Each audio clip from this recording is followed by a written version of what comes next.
Bonsoir Patrick Le Yarrick. Je suis très content de te recevoir une fois de plus à Espace Marx.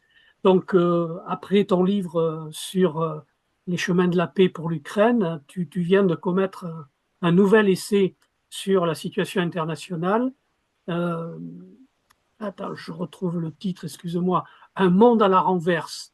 Alors évidemment, tu vas nous parler un petit peu de l'état des lieux, de la situation, notamment après la deuxième accession au pouvoir de Donald Trump, et ce que ça manifeste pour le monde. Qu'est-ce que c'est qui t'a poussé, je dirais, à écrire ce nouvel essai? Ben, le facteur déclenchant, évidemment, c'est l'élection de Donald Trump et ces 4-5 premiers jours où, pendant sa campagne électorale, il avait dit un certain nombre de choses, mais là, il est passé rapidement, très rapidement aux actes et il a pris la tête de cette internationale réactionnaire, mais une internationale réactionnaire qu'il faut arriver à caractériser, qui est quand même, qu'on le veuille ou non, qui est fascisante, parce qu'il remet tout en cause. On voit que ceux qui l'entourent à la Maison-Blanche sont tous des gens, des théoriciens du capitalisme libertarien, qu'ils veulent détruire le droit, qui veulent revenir à avant le XVIIIe siècle, le siècle des Lumières. Et ça, dans un contexte assez préoccupant, puisque le contexte, c'est quand même des modifications climatiques euh, dont on n'arrive pas aujourd'hui à maîtriser les évolutions. Et l'autre contexte, c'est une multitude de guerres économiques, des guerres commerciales, des guerres monétaires et la guerre militaire, parce qu'il y a de nombreux conflits à l'échelle de la planète et qui menace au total l'humanité d'anéantissement. Donc, la question, elle est de créer les conditions pour trouver un chemin qui non seulement s'oppose à ça, parce qu'une chose est de s'opposer à ça, mais la question fondamentale est de construire, d'élaborer, de coélaborer avec les citoyens, avec les peuples au sens large, un chemin de la transformation sociale, écologique, démocratique, antiraciste, féministe. Ça, c'est une question fondamentale qui nous est posée aux uns et aux autres aujourd'hui, à l'heure où précisément on est en train d'assister à un basculement qui a la même intensité, la même importance qu'a eu la chute de l'Union soviétique. Et donc, la, la question qui a été posée assez vite, c'était de savoir pourquoi et en quoi ce moment du second mandat non consécutif de Trump était un mandat qui n'était pas la continuité du précédent, qui déjà posait beaucoup de problèmes, mais là, on est euh, dans une autre échelle. Aujourd'hui, on a la conceptualisation d'une alliance entre les grands magnats du capitalisme euh, et le Parti républicain qui a été transformé. Et les seigneurs de la tech aujourd'hui, les responsables, les dirigeants du complexe, les propriétaires du complexe militaro-industriel comme ceux de la pharmacie, qui avaient déjà commencé une mutation de leur stratégie capitaliste au moment du Covid, avec évidemment ce qu'on a vu autour du numérique, les monopoles numériques, en quelque sorte, des quasi-monopoles du numérique, plus précisément, ont ceci de différent par rapport à la période passée, c'est que ce capitalisme-là ne veut pas non seulement reconnaître les modifications climatiques, il le conteste, mais il le conteste parce que les majors de pétrole et du gaz ont besoin d'aller chercher plus de gaz et de pétrole pour faire fonctionner euh, l'économie traditionnelle, si on veut. Et s'ajoute à cela cette nouveauté, c'est que le développement numérique, qui touche maintenant l'ensemble des aspects des activités économiques. Il y a de moins en moins de machines aujourd'hui qui ne fonctionnent pas avec une part de numérique, jusqu'à l'intelligence artificielle et la généralisation de l'électricité. D'ailleurs, le numérique a besoin de beaucoup d'électricité et beaucoup d'eau. Oblige à aller chercher des minerais rares sur une multitude de points du globe et pousse donc à dicter une politique nouvelle qui ne respecte en rien le droit, aucun, ni le droit international, ni le type de relation internationale faite de coopération entre États et même entre États et multinationales. C'est-à-dire, ils vont au-delà, bien au-delà des règles de l'Organisation mondiale du commerce, qui sont des règles capitalistes, mais ils vont même au-delà des traités de libre-échange. Ils ne sont pas contre les traités de libre-échange, mais ils vont au-delà quand ils disent bon, ben, on a besoin du Groenland, on a besoin de s'accaparer telle ou telle partie des océans, on a besoin du canal de Panama, on a besoin de prendre le Canada. C'est une stratégie globale qui vise à exploiter ces ressources du sous-sol en différents points de la planète, peu importe si ça leur appartient ou si ça leur appartient pas, ils s'en moquent et ils sont prêts à faire des accords pour y aller. Ainsi, la réunion entre M. Trump et M. Poutine euh, en Alaska visait ces objectifs, à un partage, parce qu'on sait que la partie est de l'Ukraine, le Donbass et quelques autres régions, mais surtout le Donbass, sont également riches en minerais rares. Mais donc, il y a eu un débat sur le partage. Mais au-delà de ça, il y a un enjeu considérable sur l'Arctique. Parce que cet enjeu, il concerne à la fois l'exploitation de minerais rares, mais il souhaite l'accélération de la fonte des glaciers pour ouvrir de nouvelles routes maritimes. C'est-à-dire le Panama, pardon, est une route maritime, mais là, Trump comme Poutine veulent ouvrir une nouvelle route maritime pour le commerce. Et j'explique, je montre dans le livre comment un discours très important de Poutine, c'était le 6e forum pour l'Arctique, où Poutine développe un plan qui est d'ailleurs très bien fait, très bien explicité. C'est un discours de haut vol. Ça a eu lieu le 6 avril dernier. Et on comprend dans ces conditions la discussion qu'il y a eu avec Trump. Et l'autre facteur, évidemment, c'est que Trump veut avoir de son côté la Russie contre la Chine, et la Russie n'est pas mécontente de s'émanciper un peu de la Chine. Je ne dis pas qu'elle n'est pas alliée de la Chine, je ne le dis pas, mais il y a beaucoup de complexité dans toutes ces relations. Il y a beaucoup de tentatives de recherche de voies autonomes des uns et des autres. Et à partir de là se développent des concepts tout à fait nouveaux. Par exemple, des gens qui ont travaillé pour Tom, comme quelqu'un qui s'appelle Curtis Arvin, un autre qui s'appelle Peter Thiel, qui est le fondateur de PayPal, qui est actionnaire de Facebook, ce sont des gens qui conceptualisent une stratégie qui consiste à dire il y a un centre, c'est les États-Unis, et après il y a des périphéries.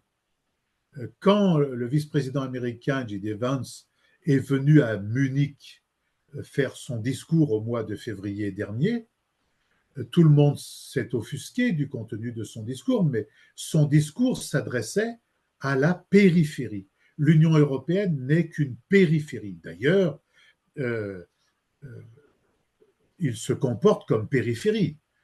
Quand au sommet de l'OTAN, tout le monde a fait croire pendant des mois que Trump il se désintéressait de l'OTAN, il a été au dernier sommet de l'OTAN et il a dit aux Européens, à chaque pays européen, bon ben voilà, maintenant vous allez mettre 5% des richesses que vous produisez dans la production d'armement.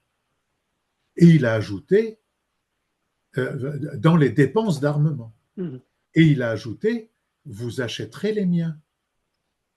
Et quand, quelques semaines plus tard, la présidente de la Commission européenne, Madame von der Leyen, elle va le voir sur son golf, manifestement sans mandat des chefs d'État et de gouvernement, sans mandat de la Commission. En tout cas, les commissaires consultés disent que le collège des commissaires ne s'est pas réuni pour préparer cette rencontre.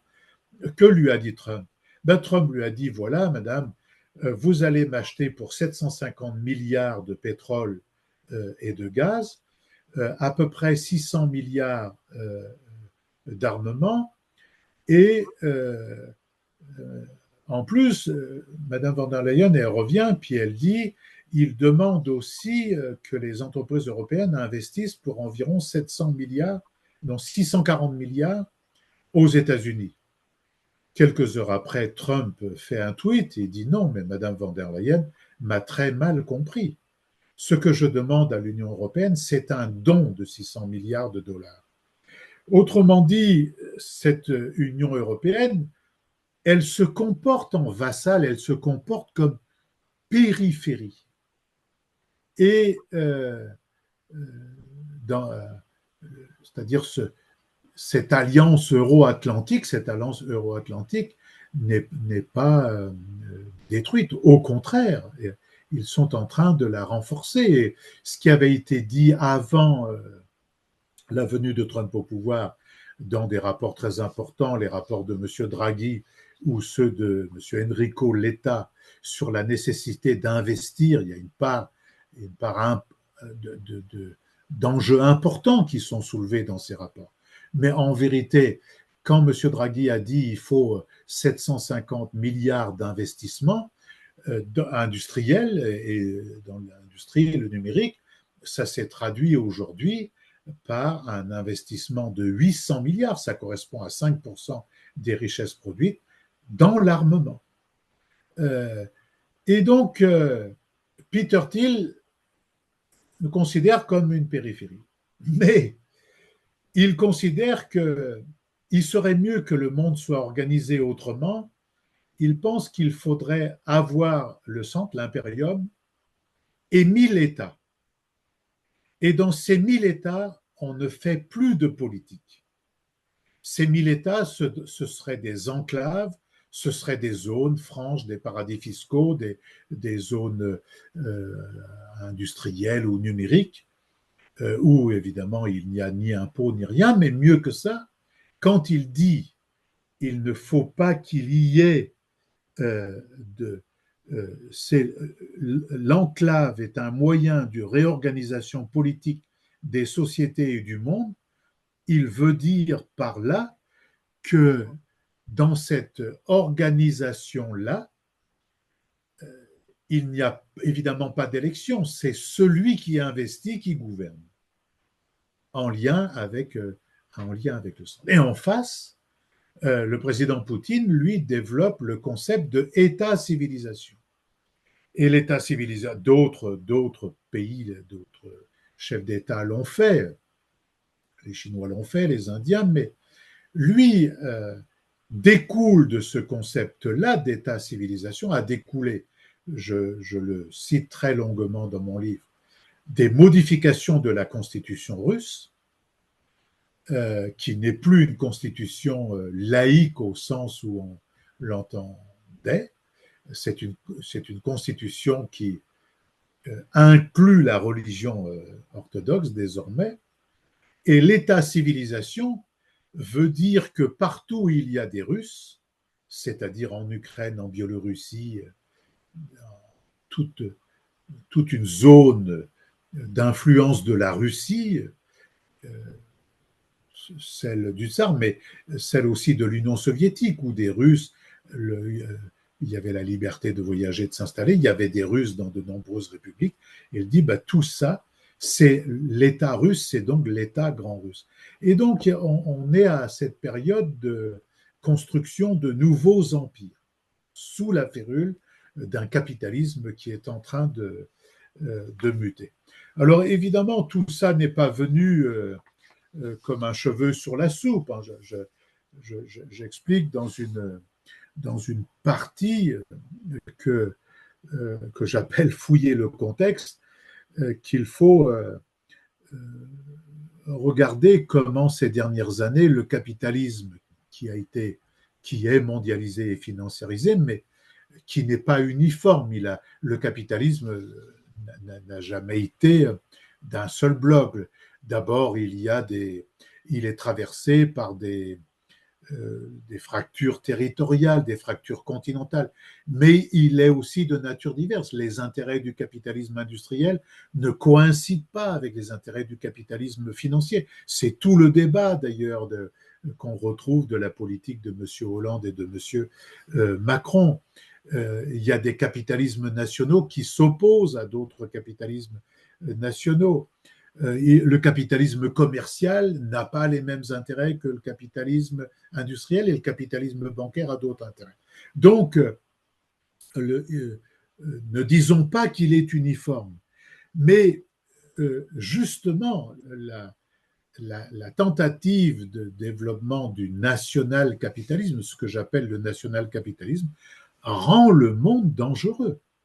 Parce que ça n'enlève pas le défaut, par exemple, du traité européen, de l'Organisation mondiale ou du Fonds monétaire, c'est-à-dire le libre-échange généralisé, la liberté de circulation des marchandises et des capitaux. Ça ne l'enlève pas. La concurrence n'est pas enlevée, mais elle est d'une autre nature. C'est bien une concurrence entre États, et ça peut nous amener à ce que nous avons connu pendant un temps. Et pourquoi ils en sont là?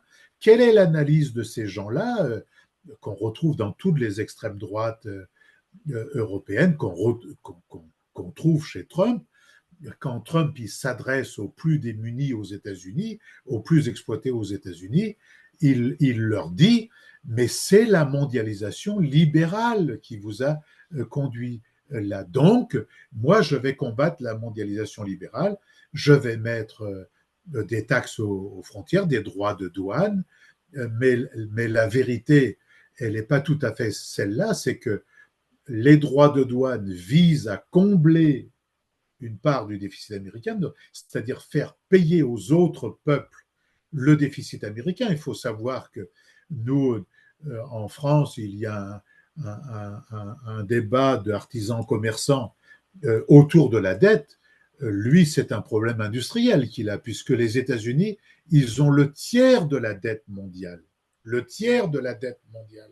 Et donc, ce qu'il est en train de faire, ce que lui demandent les capitalistes américain aujourd'hui, c'est de résorber cette dette, et il le fait en taxant en mettant des droits de douane et en faisant du national-capitalisme, parce qu'il empêche l'échange tel qu'il existait jusque-là.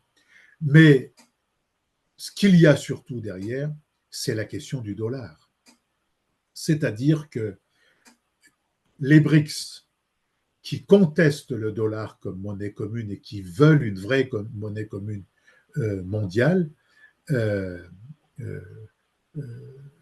embêtent beaucoup Trump, parce qu'il faut comprendre que les pays des BRICS et de ce qu'on appelle improprement, c'est pas la même chose, hein. les BRICS, même les BRICS plus et le Sud global ça ne recouvre pas tout à fait les mêmes choses. Ce ne sont pas les mêmes systèmes politiques entre Lula et un ayatollah en Iran. Évidemment, c'est pas le même système politique, pas plus qu'avec Modi, le Premier ministre indien, qui est aussi un nationaliste euh, euh, assez euh, racistes en fait, c'est plus que des différences. Mais par contre, là où ils sont d'accord, c'est l'hégémonie du dollar, l'extraterritorialité du droit nord-américain et le refus des doubles standards dans le droit, dans l'application du droit international tel que nous le connaissons. Et donc, c'est cela qu'il veut.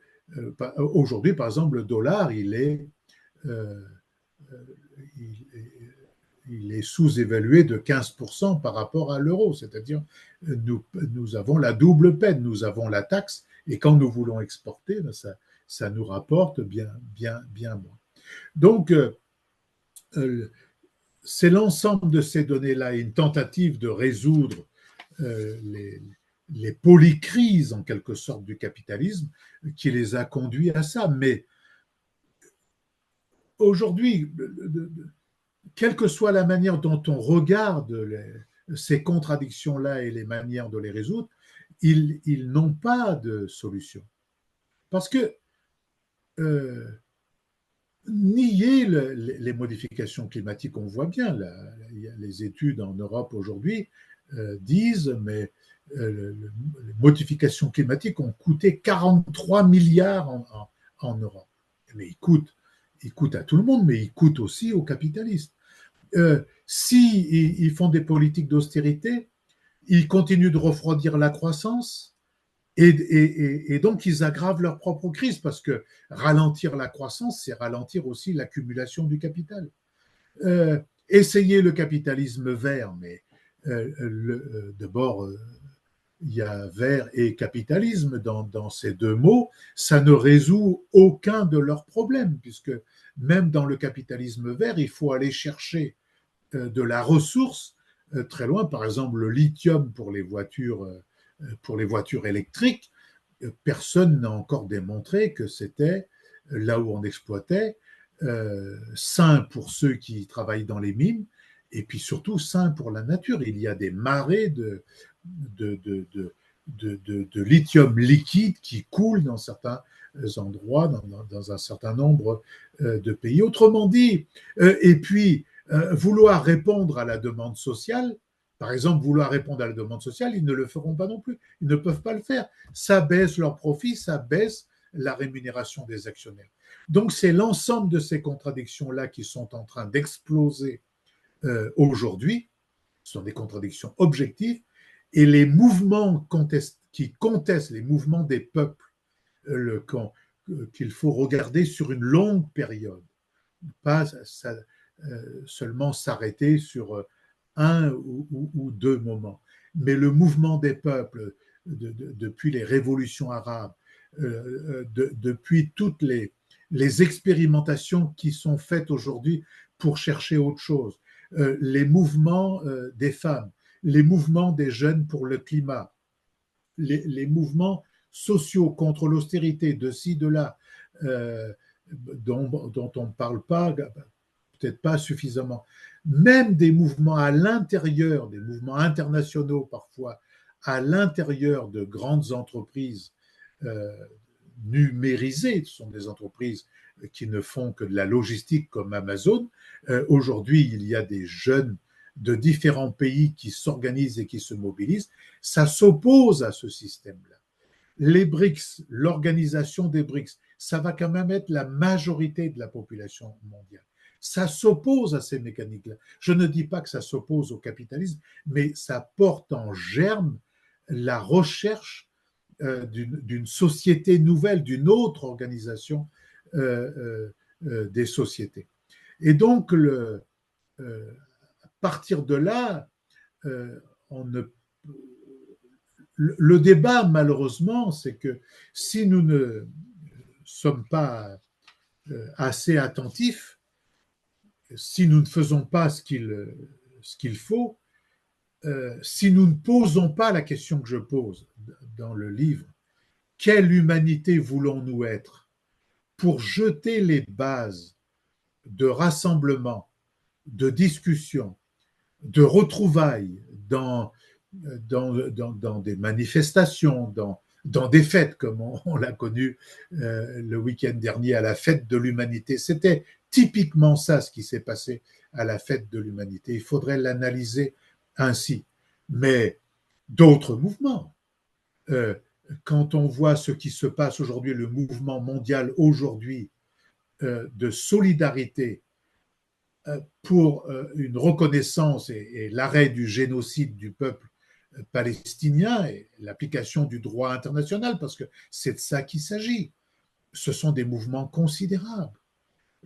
On a arrêté l'équivalent du Tour de France en Espagne, la Vuelta, euh, parce que le mouvement, les jeunes en Espagne, n'ont pas supporté qu'il y ait dans ce Tour d'Espagne une entreprise sponsorisée par un milliardaire canado ou israélo-canadien proche de Netanyahou. Et il a porté la question et il a dit mais qu'est-ce qui est le plus important, de gagner une course ou bien d'arrêter de tous les jours tuer des enfants, des femmes à Gaza. Donc il est en train de se passer des choses extrêmement importantes, c'est-à-dire ce mouvement des peuples. Dans ce mouvement des peuples, il faut poser la question. Bon, moi, tout le monde comprendra pourquoi j'emploie ces mots humanité, parce que la découverte, l'étude de Jaurès me pousse à utiliser ce mot-là, parce que l'humanité est à la fois individuelle, elle est émancipatrice. Quand on accède à l'humanité, on s'émancipe, et il y a l'humanité aujourd'hui menacée à la fois par les guerres, par le surarmement et par les modifications climatiques. C'est pour ça que je pousse ces questions-là.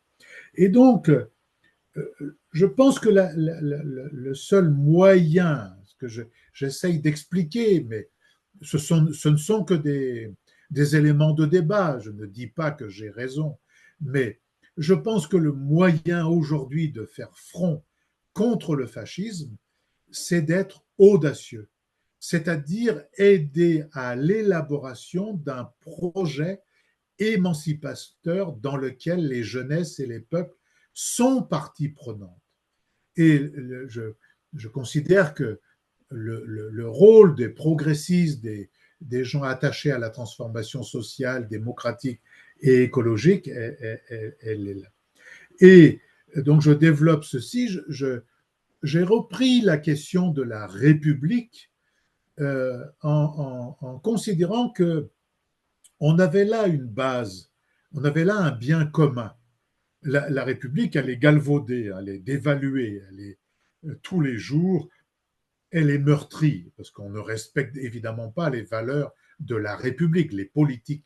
Le capitalisme, il en est là, il est contraint d'outrepasser les valeurs. Quand le ministre de l'Intérieur dit euh, que le droit doit être modifié, il n'est pas pour le droit tel qu'il est, c'est exactement ce qu'il est en train de dire. Il est à la fois ministre de l'Intérieur, garde des Sceaux, mais il est contre, si je comprends bien, notre bloc de constitutionnalité.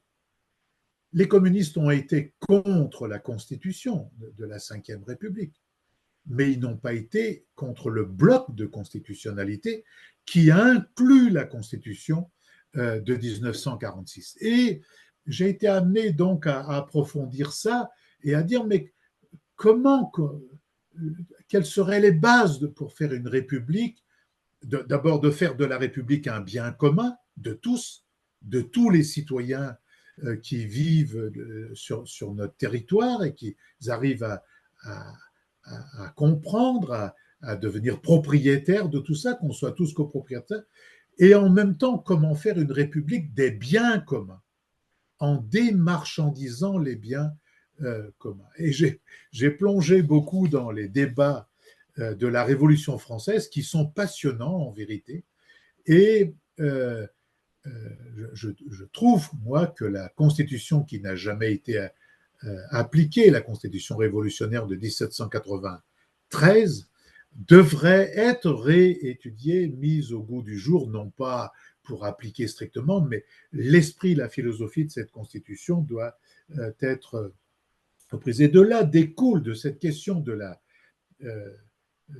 d'une république dans laquelle le citoyen, il est souverain dans la cité, mais surtout que le citoyen soit souverain sur son travail et sur la production. Tant que le citoyen travailleur n'est pas souverain sur la production, on ne réglera pas les grandes questions, ou on réglera difficilement les grandes questions de la nécessité de préserver la biodiversité ou le climat. Parce que si le travailleur citoyen, il est réellement souverain, il y a des choses qu'il décidera de ne plus produire ainsi. Et il poussera à une modification des consommations et au fait que, par exemple, on ne fera pas des produits jetables au bout d'un an, 2 ans, 3 ans ou 4 ans. Il travaillera à des produits qui permettront d'être plus utiles d'abord, tous utiles, permettront d'être utilisés plus longtemps et qui seront respectueux de l'homme et de la nature. Et de cette conception-là, de cette souveraineté dans la souveraineté réelle, je ne parle pas la démocratie bourgeoise parlementaire, on est bien en train de voir aujourd'hui, dans les crises qu'on voit aujourd'hui, ce n'est pas seulement une crise nationale, c'est une crise dans de nombreux pays. Même ceux qui vantent les compromis et je ne sais quoi, ils voient bien qu'au Royaume-Uni, ça ne tient pas. Et même en Allemagne, le chancelier a du mal à rester comme l'a été par exemple Madame Merkel ou Monsieur Willy Brandt. On est dans un autre monde. Et donc, qu'est-ce qu'il y a derrière ça? C'est la non-acceptation par les peuples, par les citoyens, de ce qu'on leur impose. Les règles internationales, les institutions internationales, les règles du capitalisme, la codification des règles que veut le capitalisme, les traités européens, etc., tout ce que nous connaissons là, et donc découle de ça une autre construction européenne. Je reviens à plusieurs reprises dans le livre sur la construction européenne et la nécessité de sa transformation, à partir d'ailleurs de ce qu'a dit, à partir du rapport de M. Draghi et de ce que dit M. Letta, et il y a des choses intéressantes à regarder là-dedans, évidemment, pas d'accord avec les conclusions, mais ils font un diagnostic qui est imparable sur ce qui s'est passé. Et de là, je pense qu'il faut passer du monde mondialisé, du monde globalisé tel qu'on le connaît aujourd'hui, à un monde commun des peuples.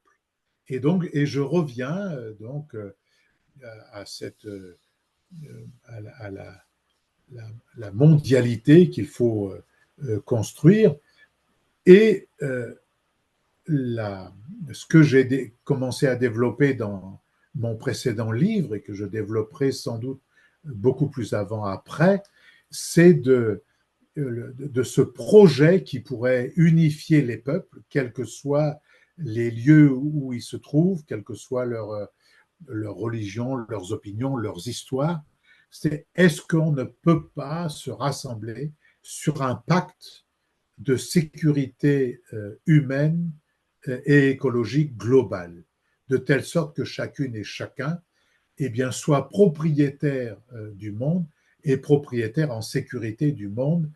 Et c'est à partir de là que je considère, là aussi c'est une tentative, je reprends des choses qui ont été dites par ailleurs et quelque chose qui a été beaucoup travaillé par un philosophe communiste qui s'appelle Lucien Sèvres, qui est malheureusement décédé. Moi, je considère que le travail, quelles que soient nos opinions, le travail consistant à se mettre ensemble, comme ça avait commencé avec les comités locaux du Nouveau Front populaire. Moi, j'appelle ça de l'initiative de mise en commun, de l'initiative communiste, qui n'est pas la propriété d'un parti ou de quelques militants, mais qui est une propriété commune. Je crois que cette question-là aussi mérite d'être débattue. Je sais que le mot est discuté, je sais que le mot est critiqué, je sais qu'il fait naître des préventions, mais puisque ça s'appelle Espace Marx,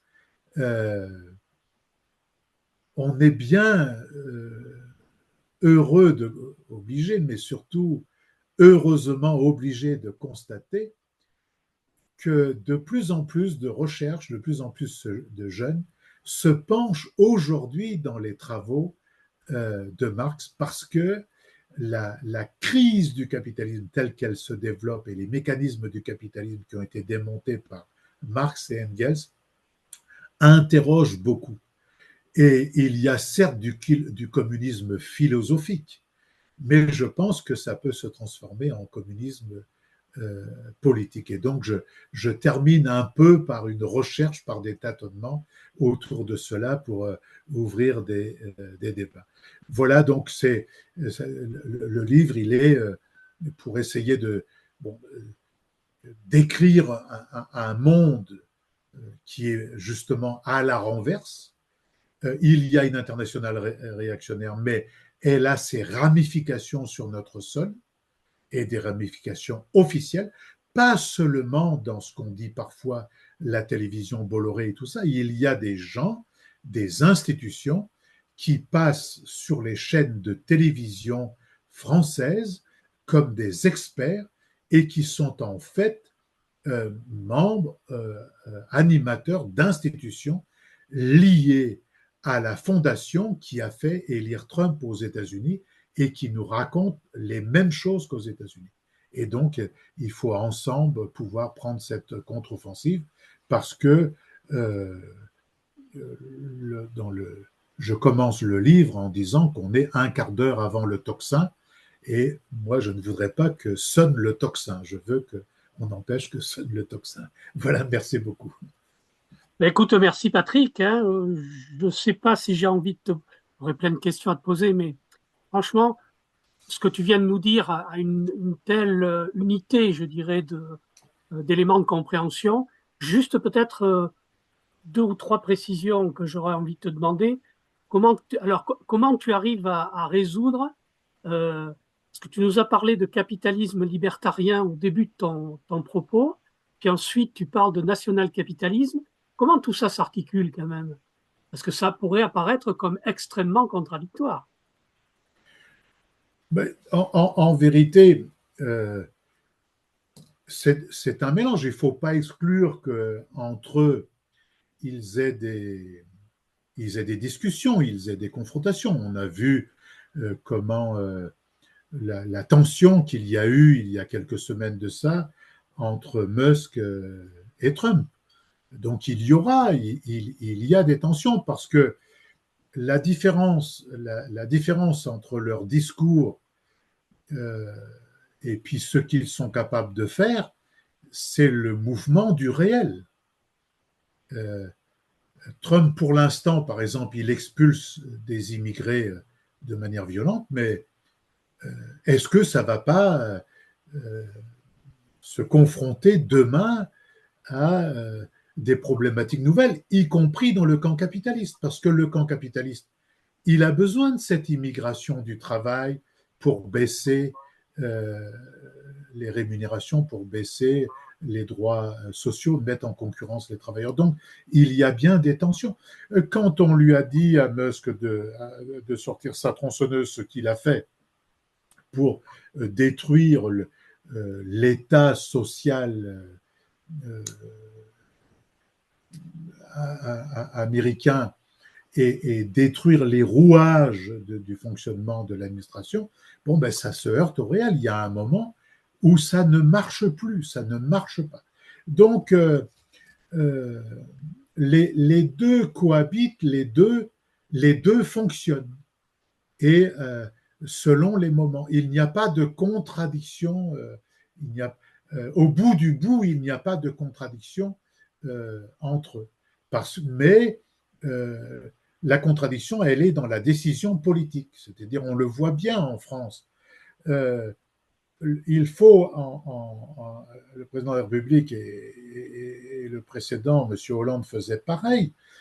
Il faut satisfaire le capitalisme financier et le capitalisme industriel. Mais le capitalisme financier et le capitalisme industriel n'ont pas le même intérêt au même moment. Ils peuvent être même en confrontation. Quand le capitalisme financier veut mettre, par exemple, des taux d'intérêt exorbitants, ben, le capitalisme industriel, lui, ne peut pas emprunter pour tel ou tel investissement si un jour ils veulent faire, parce que la mécanique financière aujourd'hui, elle oblige à aller chercher de l'argent sur les marchés financiers, parfois produits par les marchés financiers, puisque nous n'avons plus un système bancaire européen qui permet de faire de la création monétaire avec un crédit à taux nul. Donc, ils ont des contradictions entre eux, il ne faut pas les sous-estimer. Mais la ligne générale, elle se fait toujours quand même à partir de l'exploitation des travailleurs, des travailleuses, à partir du saccage de la nature. C'est ce qui se passe aujourd'hui.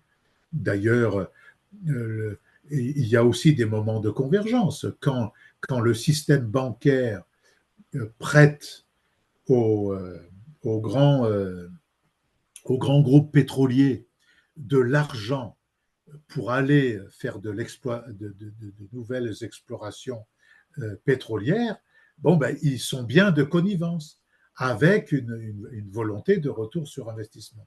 Mais quand le mouvement des peuples, il désigne telle ou telle banque en disant vous financez le réchauffement climatique, là, ça commence à changer.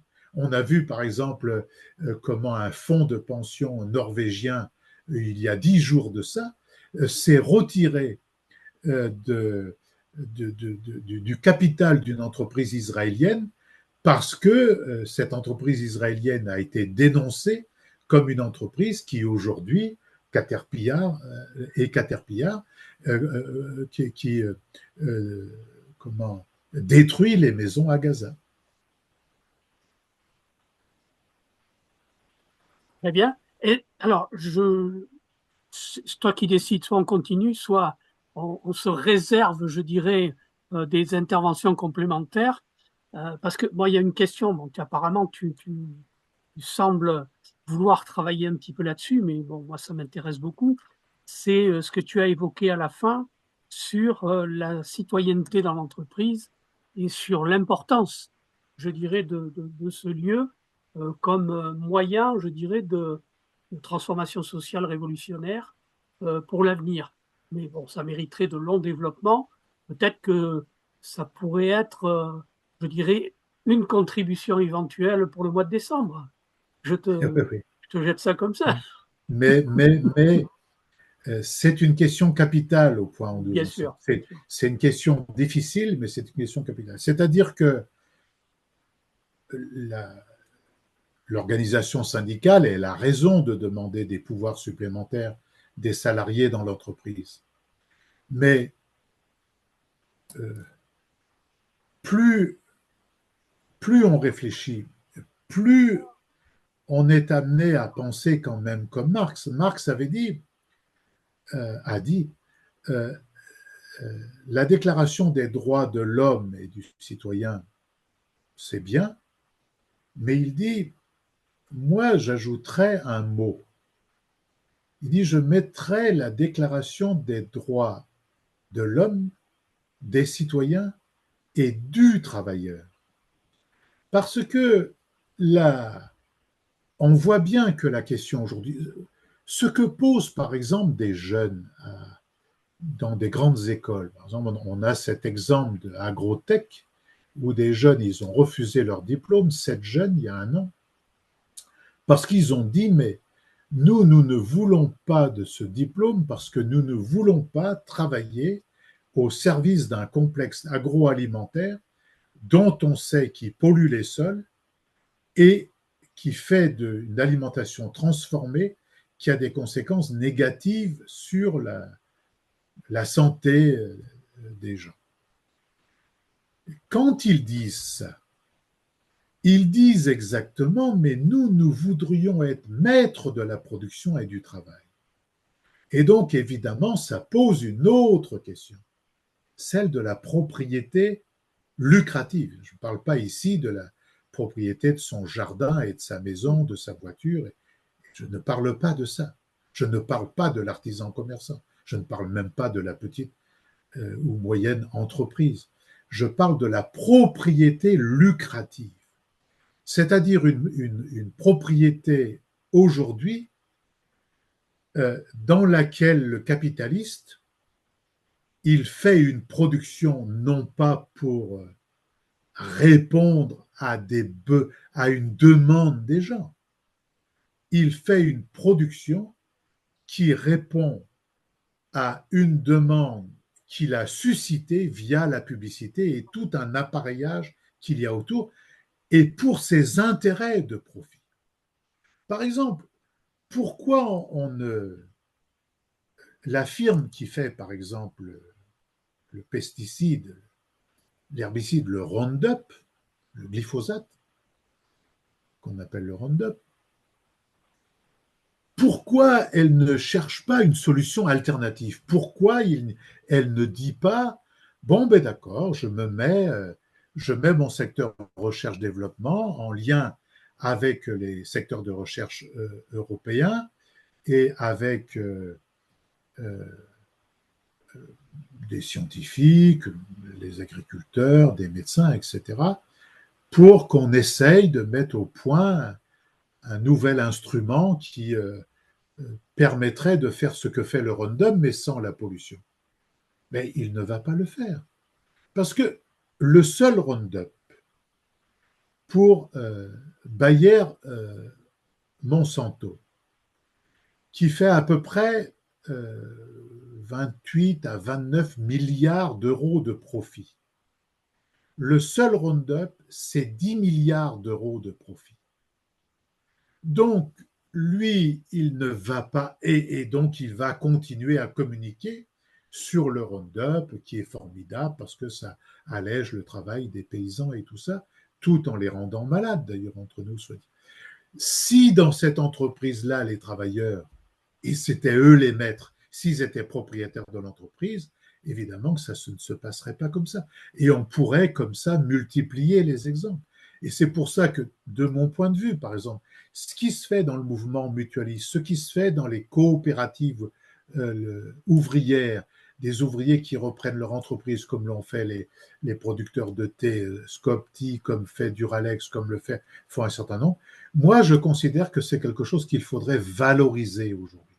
Parce que ce sont des expériences de mise en commun, des expériences communes, des expériences communistes, comme disait. Parce que Jaurès dit, quand il avait fait la coopérative verrière d'Albi, il a dit, vous voyez, il avait répondu ça à Gued, Gued lui a dit, oh, ben, tu es un social-démocrate. Jaurès lui dit, non, je sème des germes de communisme en terre capitaliste. Et donc, c'est ce processus-là qui permettrait d'aller de l'avant. Et cette question-là du pouvoir du travailleur sur le travail, la souveraineté du travailleur sur le travail, qu'a explicité Marx, mais qu'a explicité aussi Jaurès dans plusieurs textes et dans des interventions à l'Assemblée nationale, devient pour moi aujourd'hui une question capitale. Et c'est une question communiste, au sens du communisme, pas au sens forcément d'un parti, au sens du communisme. Écoute, Patrick, je suis enchanté par ton travail et j'espère que tu vas le poursuivre avec beaucoup d'énergie, comme tu sais le faire. Voilà, je te remercie vraiment pour cette soirée. J'espère qu'elle sera partagée par de nombreuses personnes.